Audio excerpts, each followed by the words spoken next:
To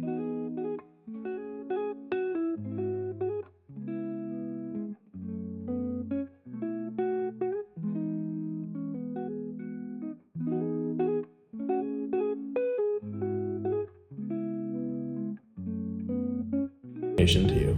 Well, the incarnation to me is, the incarnation is when God became flesh, but it has so much more meaning.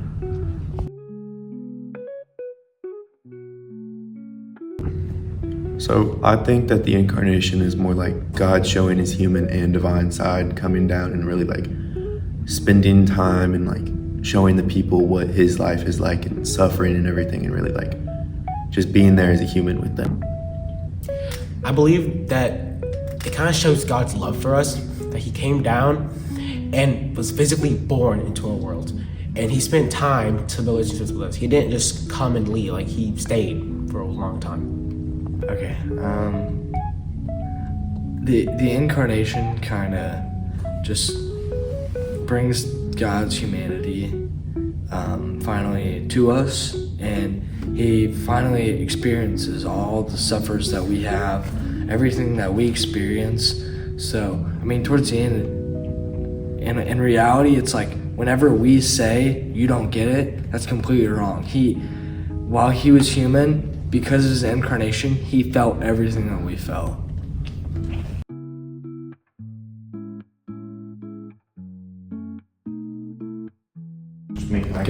Go. To me, the incarnation, in a sense, was the beautiful moment in time where God, in a sense, became vulnerable, taking human form, taking all the passions that comes with being a human, all the emotions. It's very beautiful because it just shows how God is very humble, being all powerful, but still taking a human, I guess you'd call it, less weaker form. Very beautiful in a sense. Rolling. There are 5 reasons for the incarnation. The first one being, God became flesh to reconcile us. Sin. The sin of Adam was, in a sense, extremely severe. Specifically because it was obviously the first sin, the first, I guess, violation, the first instance in human history where mankind went against God's will. It's considered infinitely serious, or it's just extremely serious that it can't even be grasped by the human mind. Specifically because it went against God's dignity, infinite dignity. Now, with going against infinite dignity comes with the chance to atone for it, as everything we've seen in history. Problem is, the only way to atone for this is, in a sense, an infinite source that would atone for this. Problem is, we are only finite beings. How we would see this in the Old Testament as just like a sacrifice of a lamb, even sometimes other objects. Problem is, there is no object on earth that's infinite that can atone for this. You would need an infinite source. This is where the incarnation plays a big part in this atoning for our sins, our forgiveness of our sins. We needed a being that was infinite, and God is infinite. But we needed to be also man for a physical source to atone for this. This is where the incarnation plays a big part, as we see Jesus come onto earth through the incarnation of the Blessed Virgin Mary.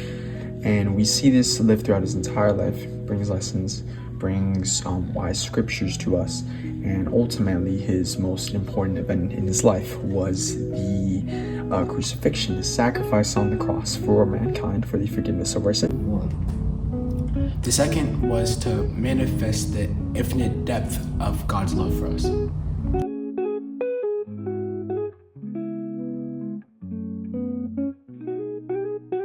The third reason for the incarnation was that God wanted to become a model for our holiness.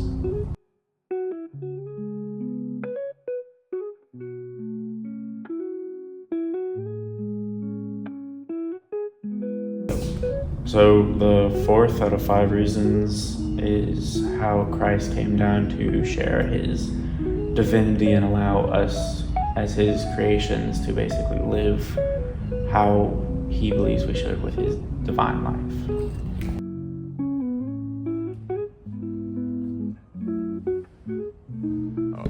And the last reason is ultimately to destroy the power of the devil. The Word became flesh to defeat the devil. We are obviously able to overcome sin with God, but this wouldn't be able to be possible without Jesus, specifically because Jesus was the only person to be able to overcome death, to resurrect, to ascend into heaven. Specifically, we're going to look at death. Death was an aspect of life, is a very sad stage in life that wouldn't have come on to mankind without the original sin, the moment where we turned our back on God. And death obviously brings very negativity to the world, brings all sin, in a sense, is a embodiment of the devil. And Jesus, in his life, being able to overcome death, basically sets a stage for us, letting us know that we can overcome the devil, we can defeat temptation, we can defeat sin with God. And we are only able to know that, to see that, through the life of Jesus.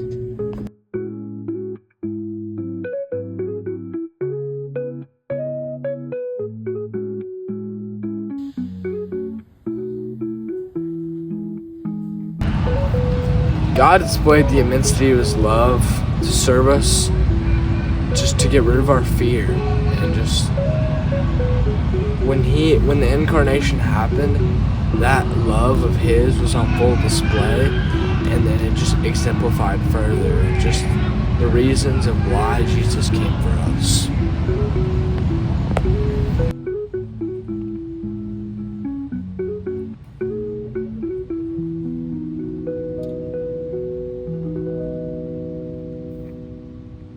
So, in John 15, chapter 13, it talks about how there's no greater love than to lay your life down for someone.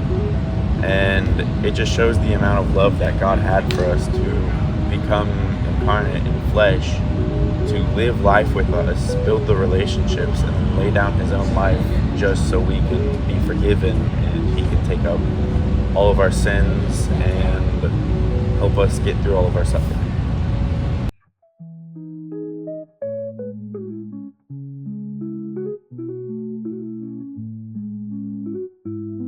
When he came down, the life, like the words he told us, kind of showed how that that there is an infinite source in the dignity of the person. And if he didn't come down here, we would have totally lost the sense that we still were good people.